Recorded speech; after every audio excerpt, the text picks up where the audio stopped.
Hello friends, मैं संदेश अपने यूट्यूब चैनल पर आप सभी लोगों का स्वागत करता हूं।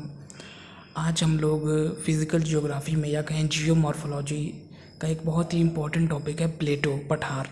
हम लोग इस समय माउंटेन्स के बारे में अध्ययन कर रहे थे और माउंटेन्स से रिलेटेड 2 लेक्चर्स ऑलरेडी चैनल पर अपलोड हो चुके हैं।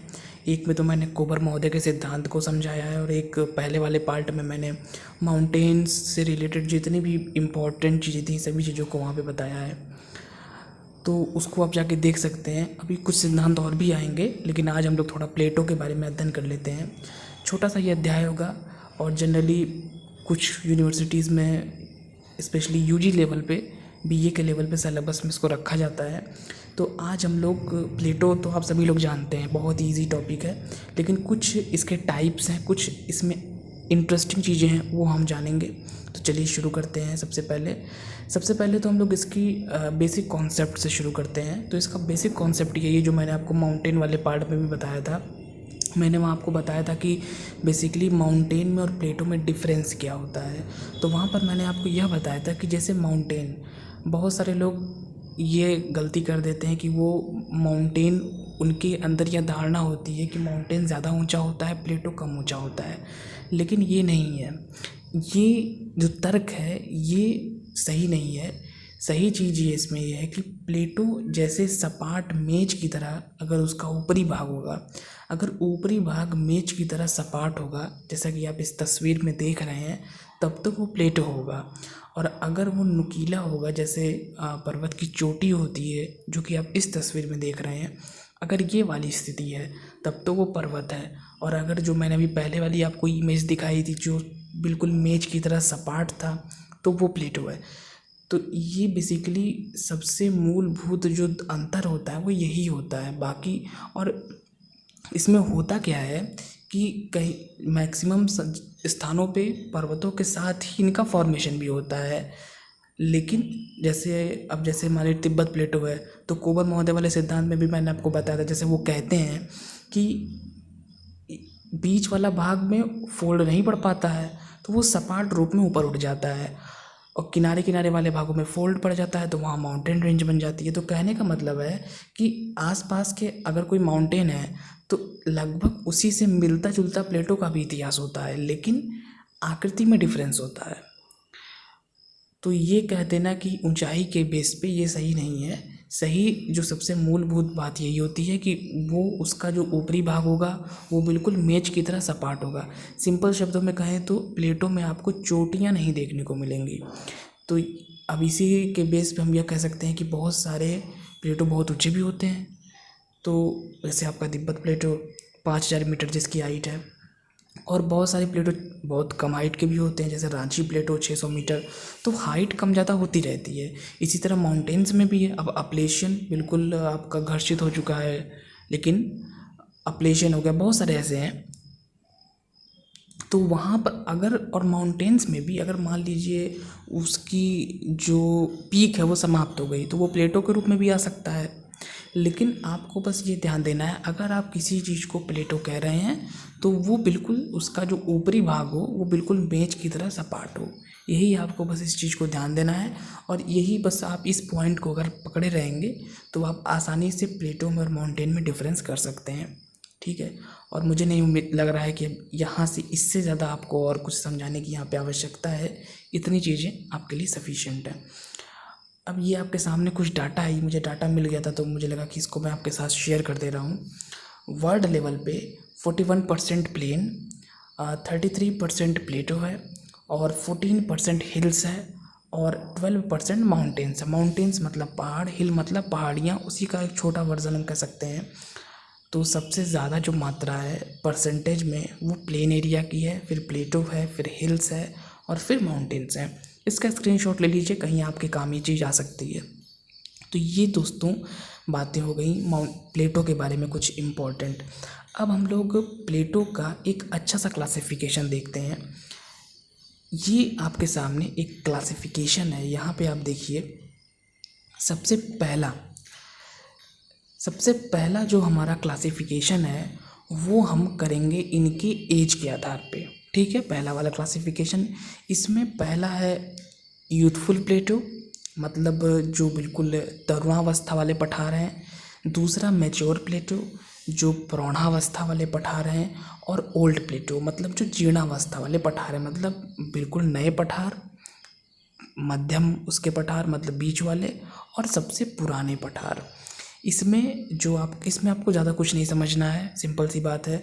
जैसे आपने, मुझे उम्मीद है, डेविस का सिद्धांत पढ़ा होगा, तो वो अपने अपर्दन चक्र में वो नदी की तरुणावस्था, और तरुणावस्था मतलब युवावस्था, उसी को तरुणावस्था भी कहा जाता है। बहुत सारे लोग हो सकता है हिंदी शब्द ना जानते हो। यूथफुल स्टेज, यंग स्टेज जो होती है वो वाली स्टेज, और इसके बाद आपकी प्रौढ़ावस्था, फिर वृद्धावस्था। ये नदी वाला हम लोग मतलब कई बार हम लोगों ने चर्चा भी की है, आपने पढ़ा भी होगा डेविस का सिद्धांत, नदी की स्टेजेस उन्होंने बताई है।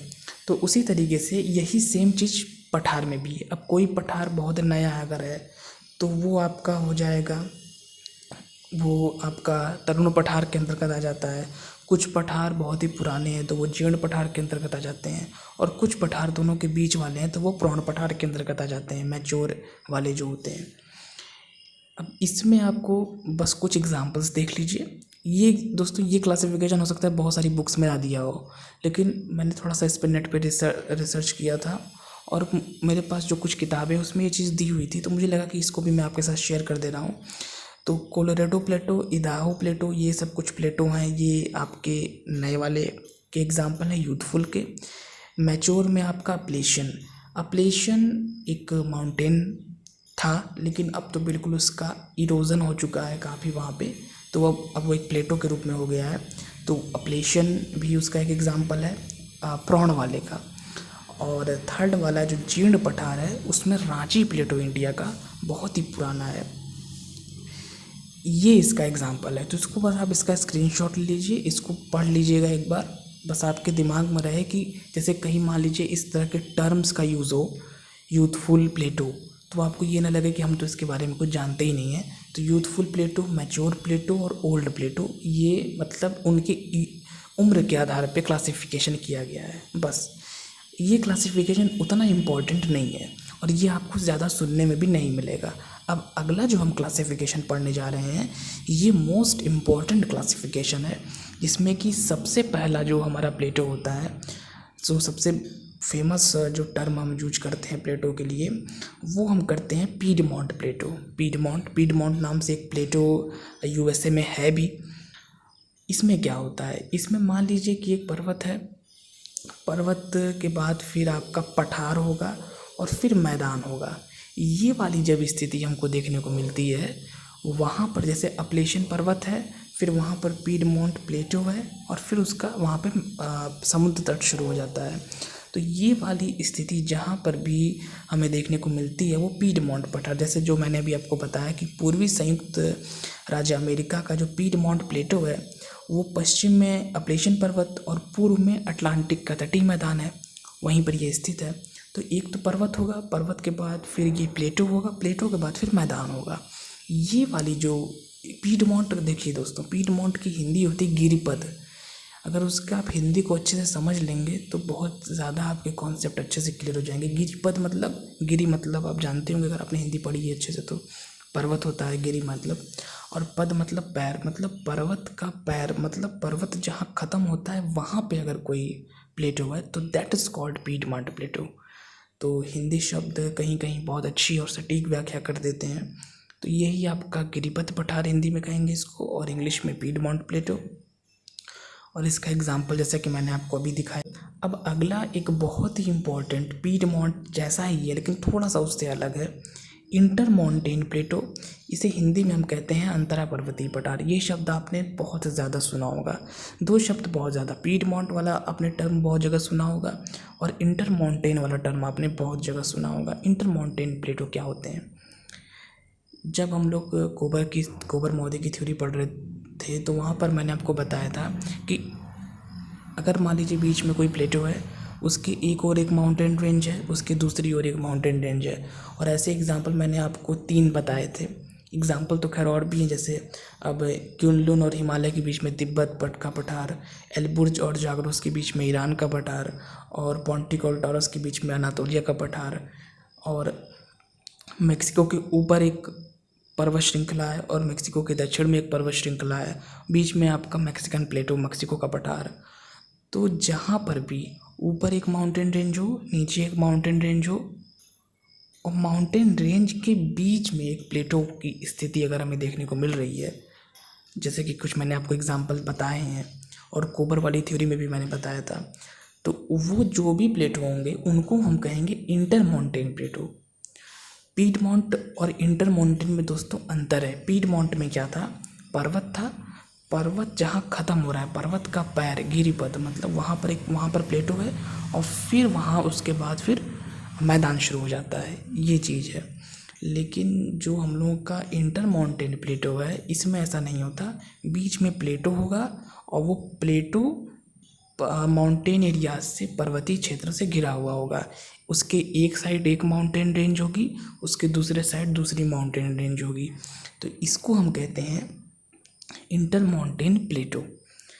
इसमें दोस्तों जनरली तो इन टॉपिक्स पे ज़्यादा क्वेश्चन आते नहीं हैं और बहुत जगह तो ये सिलेबस में भी नहीं रहता है, लेकिन ये जो टर्म्स हैं, अब जैसे कोबर की थ्योरी आप पढ़ेंगे या आगे आप और भी थ्योरीज पढ़ेंगे, बहुत जगहों पर इन शब्दों का यूज़ किया जाता है। तो इन टॉपिक्स को पढ़ने का यही मतलब है, जैसे टर्म्स। और एक चीज़ हम यहाँ पे और कहेंगे कि भले ही आप लोग हिंदी मीडियम के बहुत सारे लोग होंगे इसमें, लेकिन जो टर्म्स हैं उसको इंग्लिश में ज़रूर देखिए, क्योंकि आगे इंग्लिश टर्म्स अगर आपको याद रहेंगे तो बहुत ज़्यादा आपको उससे हेल्प मिलेगी। तो पीडमोंट हो गया और इंटर माउंटेन हो गया। अब अगला जो हमारा इम्पॉर्टेंट टाइप है वो है रेजुवेनेटेड प्लेटो, पुनर्यौवनित पठार। रेजुवेनेटेड प्लेटो क्या होता है फ्रेंड्स? रेजुवेनेटेड प्लेटो का मतलब होता है, जैसे मान लीजिए रेजुवेनेशन एक प्रक्रिया होती है। आइए हम लोग थोड़ा सा रेजुवेनेशन पे बात कर लेते हैं। जब हम लोग डेविस की थ्योरी पढ़ेंगे, अपवर्तन चक्र पढ़ेंगे, तो हम इन चीज़ों को फिर से अच्छे से वहाँ पे देखेंगे। जैसे मान लीजिए नदी अपवर्तन कर रही है और नदी की अपवर्तन की एक सीमा होती है।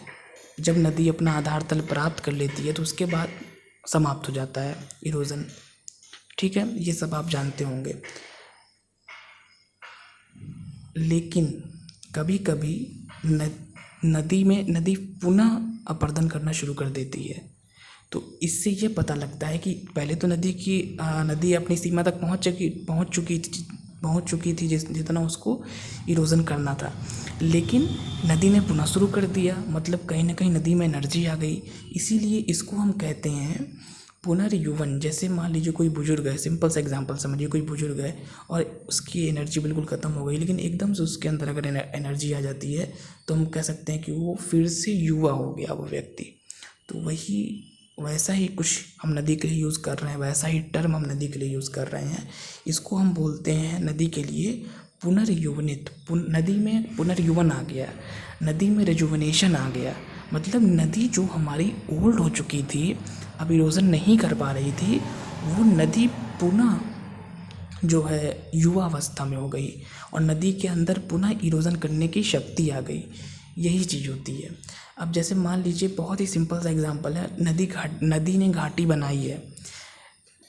जैसे आप मान लीजिए कहीं घूमने जा गए, ऐसे बहुत सारे एग्जांपल्स आपको मिलेंगे इंडिया में, हम लोग उस पर भी बात करेंगे।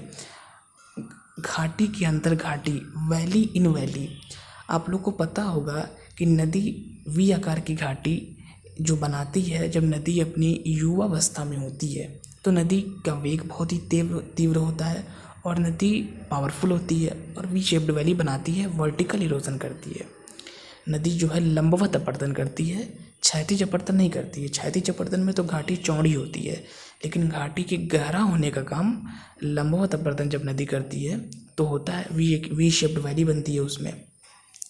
अब मान लीजिए नदी ने घाटी बनाई है, नदी अब ओल्ड स्टेज में आ चुकी है, नदी अब घाटी नहीं बना सकती, लेकिन अगर नदी में पुनर्यौवन हो गया तो फिर उस घाटी के अंदर एक और घाटी बन जाएगी। इसे ही कहते हैं वैली इन वैली, घाटी के अंदर घाटी। और ये कब होता है?